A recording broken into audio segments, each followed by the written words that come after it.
देखो ये क्वेश्चन करना है, थोड़ा डिफिकल्ट क्वेश्चन है। देखो ध्यान दो, limit n tending to infinity n की power minus n square bracket है n प्लस वन एक ब्रैकेट में n plus one by two n plus one by two square and so on. देखो ये सारे टर्म आपस में मल्टीप्लाई है और पूरे की पावर देखो यहाँ पर n दिया गया है ना, और n की पावर माइनस एन स्क्वायर। देखो ये वेरिएबल की पावर वेरिएबल है, लेकिन देखो यहाँ पर समस्या क्या है कि दो टर्म मल्टीप्लाई हो रहे हैं।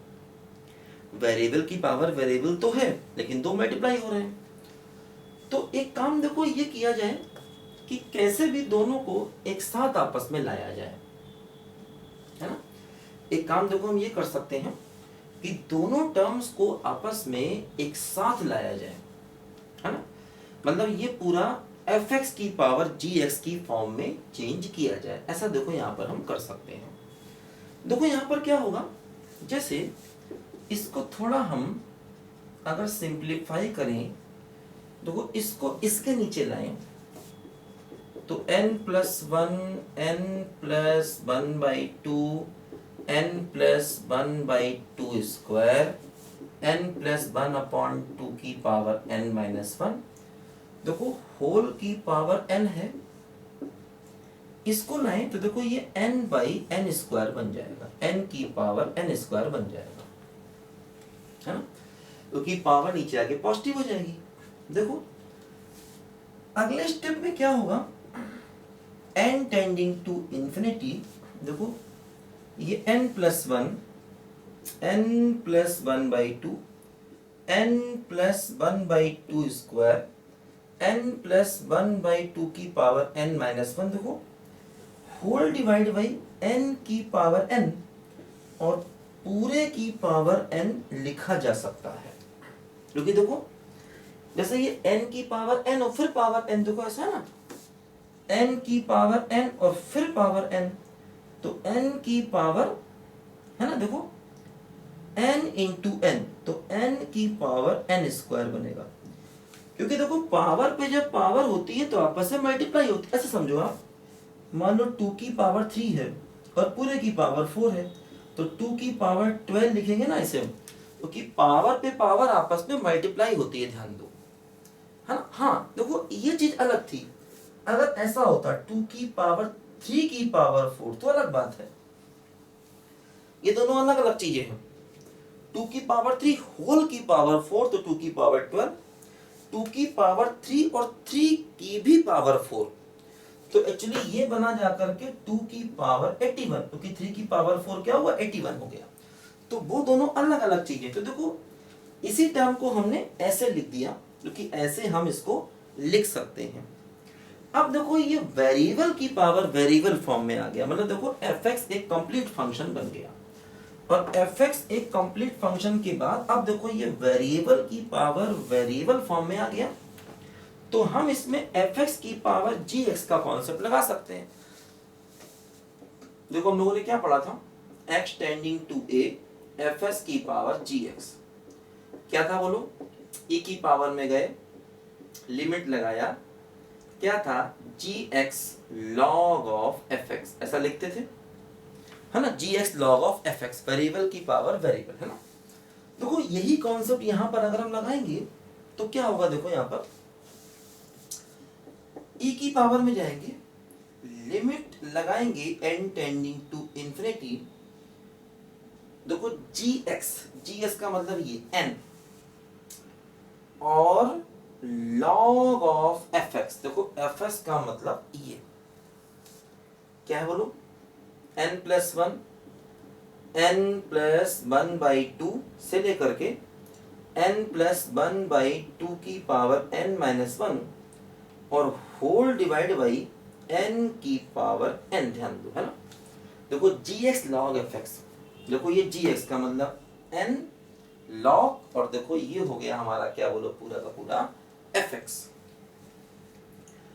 अब देखो ध्यान दो, ये 1 2 3 से लेकर के n टर्म्स हैं, और ये भी n की पावर n है। देखो ये सबके नीचे आएगा n tending to infinity n, देखो क्या होगा, ये n की पावर n है ना, इसको ऐसे n n n लिख लिया जाए n टाइम्स, तो एक एक n सबके नीचे ले आओ तो क्या होगा देखो 1 प्लस 1 बाई n हो जाएगा।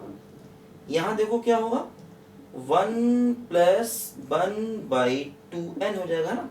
एक n इसके नीचे लाओगे तो 1 प्लस 1 बाई n, एक n इसके नीचे लाओगे तो 1 प्लस 1 बाई 2n। ऐसे करते करते देखो लास्ट में 1 प्लस 1 बाई है ना 2 की power n minus 1 into n हो जाएगा। ठीक, ऐसा होगा, बोलो।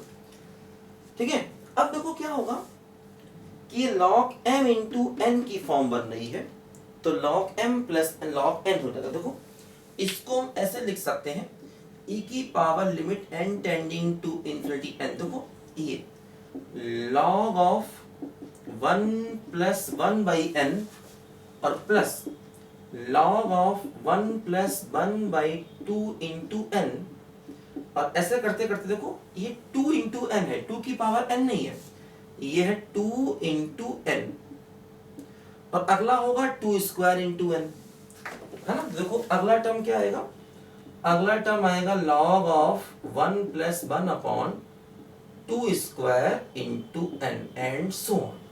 ठीक है, देखो अब ये जो n है ये सबके साथ में जाएगा,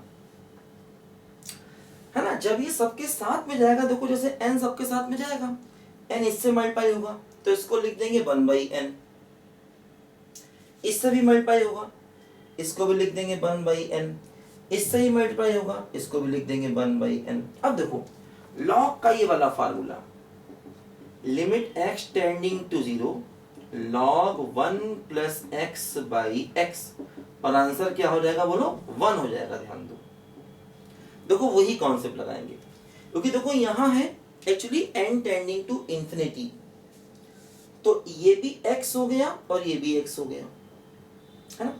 देखो यहाँ 1 बाई 2n है, यहाँ सिर्फ n है, तो देखो यहाँ करेंगे क्या, 2 से करो मल्टीप्लाई और 2 से करो डिवाइड।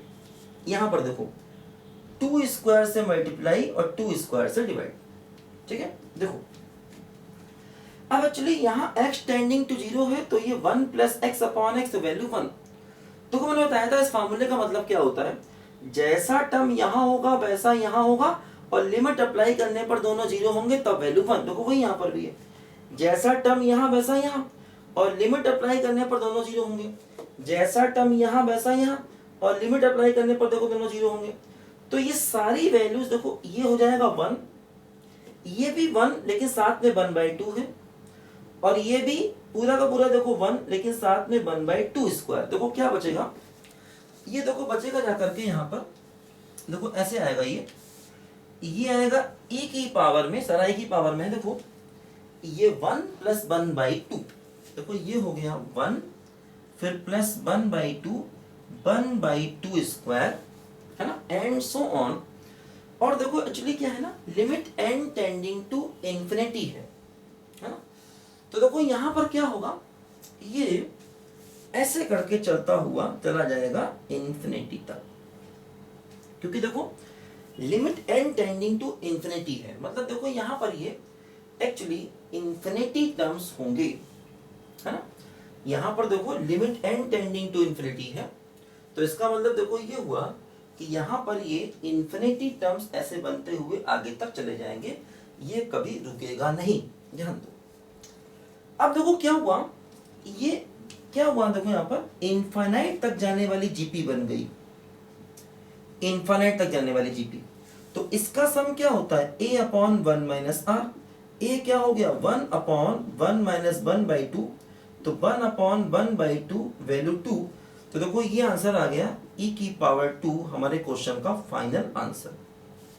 देखो इसका समीशन क्या हो गया, इनफाइनाइट तक जाने वाली GP a upon 1 minus r, a का मतलब 1, r क्या हो गया 1 बाई 2, तो 1 अपॉन 1 माइनस 1 बाई 2 यानी 1 अपॉन 1 बाई 2 दैट मींस 2। देखो e की पावर 2 हमारे क्वेश्चन का फाइनल आंसर आ गया। ध्यान देना n टेंडिंग टू इंफिनिटी है, इसका मतलब ये सीरीज देखो इंफिनिटी तक जाएगी, है ना। ये सीरीज देखो यहाँ पर इंफिनिटी तक जाएगी, है ना। यहाँ पर देखो पावर 2 की पावर n तक थी, लेकिन n टेंडिंग टू इंफिनिटी लोगे तो देखो ये सीरीज यहाँ पर इन्फिनिटी तक बनती हुई चली जाएगी, ध्यान दो, है। तो इसीलिए देखो यह काम ये कर सकते हैं कि n टर्म्स तक सीरीज ले लें, उसको ऐड करें, फिर n टेंडिंग टू इन्फिनिटी लें, बात बराबर है। तो डायरेक्ट हमने कर दिया और ये हमारे दो क्वेश्चन का क्या आ गया, देखो फाइनल आंसर आ गया, है ना, ए स्क्वायर। तो अच्छा क्वेश्चन है, थोड़ा टफ क्वेश्चन है, ध्यान से इसलिए थोड़ा हमें करना पड़ेगा। लिखो बच्चों ध्यान से इसको।